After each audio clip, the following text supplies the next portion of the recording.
উদিতা, খুব চেনা পরিচিত ভালোবাসার গল্প এটা, আমাদের সবার মতোই। রাহুলের বাবা রিটায়ার করেছেন আগের বছর।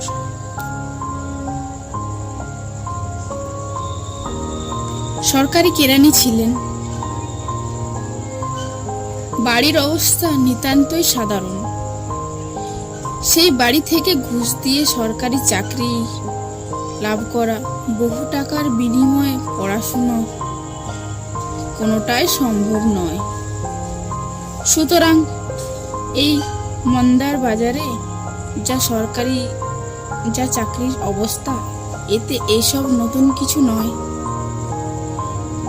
কত প্রেমেই তো এই চাকরির অভাবে, টাকার অভাবে জানালা দিয়ে পালায়।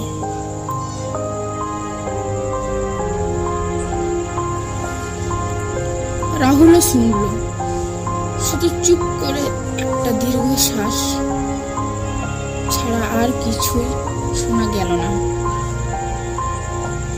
উদিতা জানে রাহুলও যথেষ্ট চেষ্টা করছে, কিন্তু তাও এখনো অবধি দুই পক্ষের মৌনতায় যেন অনেকগুলো কথা বলে দিচ্ছিল।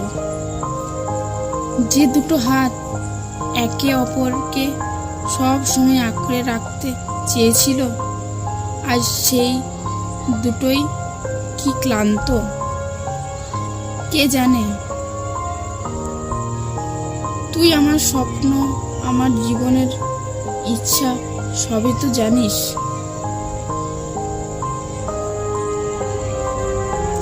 রাহুলের মুখের কথা কেড়ে উদিতা বলল, জানি, সবই জানি। ইনফ্যাক্ট আমি সব থেকে ভালো জানি। কিন্তু বাড়িতে কি বোঝাবো বলতো? রোজ রোজ কি বলে বোঝাবো? কি অজুহাত দেব?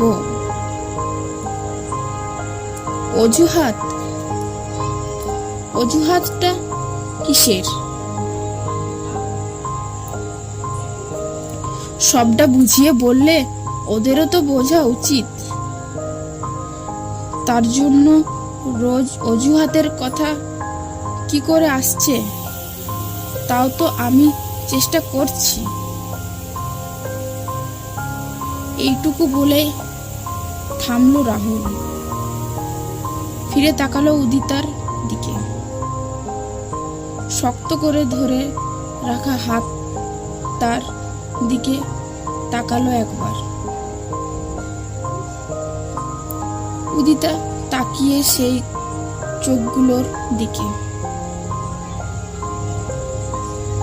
যেগুলোর দিকে তাকিয়ে আজ এতগুলো বছর বেঁচে থাকার